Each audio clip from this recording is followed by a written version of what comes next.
maaari pa tayong malugmok sa mas matinding krisis sa langis dahil sa sigalot sa Middle East.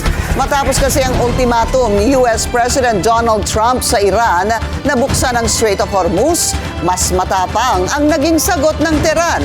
Ang detalye sa Agenda Report ni Francis Folpe.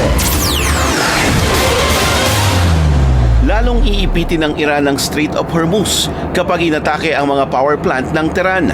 At hindi ito bubuksan hanggat hindi naaayos ang anumang pasilidad na masisira sa opensiba ng Amerika.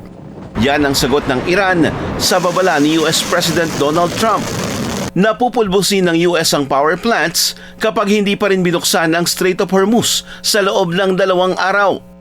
Dito dumadaan ang 1/5 o 20% ng langis ng buong mundo.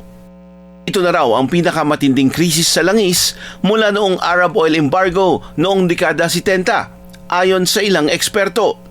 So unless this kind of stops somehow miraculously in the next few days, we're going to see a very big jump in prices in every single material around the world, from energy to food. Hindi lang din daw kasi ang Strait of Hormuz ang problema. On top of that, there've been extensive damage to oil facilities in Saudi Arabia, in Qatar, in Kuwait, in the UAE, and even if the Strait of Hormuz reopens tomorrow, it will take much longer to resume normal supplies. Sa pagpasok ng gera sa ika-4 na linggo, wala sa Situation Room si Trump, kundi sa kanyang private golf club sa Florida. Higit 3,000 na ang namamatay sa sigalot na yumanig sa ekonomiya ng buong mundo. Para sa Agenda, Francis Folpe, Billionario News Channel.